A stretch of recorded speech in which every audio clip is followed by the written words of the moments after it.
Your Voice Sanctuary，我係你嘅唱歌導師 Sophia。咁今日咧就會講解下點樣唱震音嘅。咁相信大家咧最有興趣咧就係高音嘅時候應該點樣唱震音咧？而趁震音係幾時會唱嘅咧？其實通常就係拉長音嘅時候咧會唱，尤其是高音啦。咁就好少話喺句子中間或者喺好密集嘅句子中間咧會做震音嘅。咁但係都要睇翻你歌曲啦。咁通常咧，我哋都會係長音或者高音嘅時候咧，我哋會做啦。咁今日咧最主要就講下高音點樣唱震音啦。咁例如唱 You Raise Me Up 咁啦，You Raise Me Up。好啦，聽唔聽到個震音有個震動咧？嗰啲氣嘅流動咧，就令到震音會產生咗啦。咁呢個震音嘅原理係點樣咧？咁首先咧，我哋嘅喉嚨咧，絕對係唔用喉嚨嘅，唔會或者因為鬆弛嘅唱法咧，就唔適合放喺高音裡面嘅呢個震音，或者我哋持續去行啦，咁就係最靚啦。所以首先我哋嘅方向咧就會喺個鼻梁嘅位置咯。所以你見到你個鼻梁啦，或者你 feel 到個鼻嘅位置咧，會覺得好似有一啲嘅共鳴啊，係啦，有啲震震地咁樣啦。咁視乎你粒音幾高啦。如果你粒音咧高過嘅個位置，可能你去到眼睛啦，或者眉毛嘅，係啦，咁就會係高音嘅時候使用啦。咁我哋嘅身體係點樣咧？首先咧，我哋嘅膊頭一定要放鬆啦，跟住啦，你吸氣落去丹田嘅部分，跟住推動上嚟。所以你個肚，聽唔聽到咧？我個肚一縮埋，其實咧呢個就係個管道啦，即係佢唔使經過，唔使話要用力啦，我哋就咁樣啦。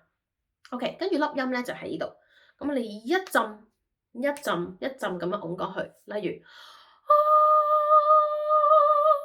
嗱不斷係推高嘅，例如你第一下嘅氣，跟住第二下。不斷高過去嘅，咁呢個震音咧就為之成功，同埋非常之好聽啦。就唔好平啦，唔好就好容易鬆咗噶咯喎。其實聽落去係啦，佢就冇一個帶動嘅感覺啦。咁你唱嘅時候，首先放鬆埋個膊頭。咁點解膊頭要放鬆咧？因為你呢一個位置，我想佢放鬆嘛，條頸同埋嗰個喉嚨位置。咁所以呢個位置打開咧，吸氣嘅時候打開。佢就唔俾佢入去，唔俾佢入呢個位置捏住嘅，就係個氣通道經過放落去丹田部分，跟住 hold 住，千祈唔好冧咗啊 ，hold 實，跟住唱 You， 嗱聽到個聲音係實實㗎 You raise me up，就會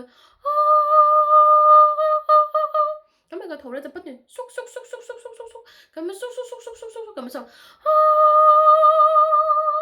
咁用晒啲氣，咁你就可以轉下一句啦，得唔得？嚟多次吸氣 ，You hold 住緊㗎 ，You raise me up，咪呢個 note 啦，呢個 note，不斷個氣咧就托住，所以你個肚咧不斷嘣用力咁樣收緊第一下，收緊入啲第二下，再收緊入啲第三下，甚至第四、第五下都會出現嘅。咁睇翻你嘅拍子有幾長啦。咁譬如話你只係唱3個半拍咁樣啦，咁可能就拱3下。咁譬如話呢個好長嘅呢個拍子，咁可能我就會拱唔限制佢啦。咁睇下你嘅氣咧流動幾多咧，咁你就由得佢幾多啦。咁例如。You raise me up so I can stand on mountain 咁樣啦。好，另一個練習咧就可以做一個呼氣練習嘅，吸咗氣之後一樣啦，身體放鬆，做一個係真係呼氣㗎。咁我唔會聽到呼，唔好向下呼。有力嘅，咁你個力嚟自於邊度？你個 support，咁拱嘅時候咧，記得有啲學生會向下咁樣向下拱嘅喎，向下拱咧，你啲氣就會谷住，同埋好容易谷嘅喉嚨谷到身體入邊。其實我哋反而要放翻鬆我哋嘅上半身啦，淨係個肚泵，即係好似你擠緊啲氣球咁樣，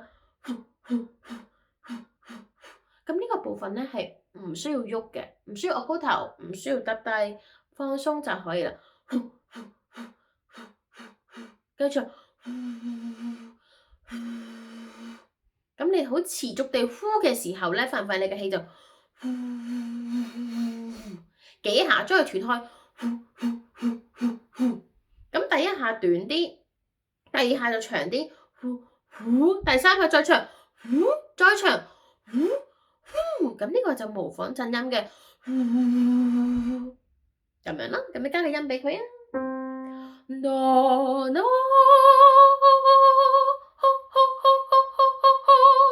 可以試下斷開佢，第二下再大力啲，嗱嗰個大力啲嘅意思係你個肚縮得快啲，輕嘅，再嚟，再嚟，就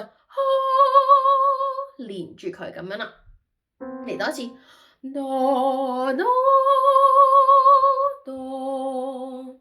另一樣嘢咧就要注意啦，我哋個方向，頭先我咪話個鼻腔個位置震動嘅，我哋個方向咧一定唔喺個嘴度啊，唔喺口腔共鳴嗰度，而喺鼻腔共鳴或以上，咁樣先至啱嘅，即係不斷諗住咧，佢 touch 向上，而且你不斷向前行，好似開緊水喉有流動嘅感覺㗎，咁你個震音咧先至會好聽，你要傳遞俾人哋聽啊嘛，你要傳遞俾好大嘅地方。或者你傳俾你前面嗰個人聽咁樣啦，你就唔能夠喺自己個嘴度咁樣啦嘛，咁少啦，咁樣嘅，得唔得 ？OK，我哋嚟一次試下唱住 Raise Me Up 啦，吸氣。You raise me up so I can stand on mountain。一有位置，一有少少高音咧，就諗住要掂下個鼻，掂下佢，俾佢出嚟啦。你個肚就泵下，俾佢流動啦。咁你個震音咧就會好自然，就唔係好做作嘅。咁你可能咧就會發現啲震音咧，通常喺句尾咯，或者喺長音嗰度出現啦。OK，咁仲有冇其他問題想問呢？如果冇問題咧，咁我哋就下堂見㗎啦，拜拜。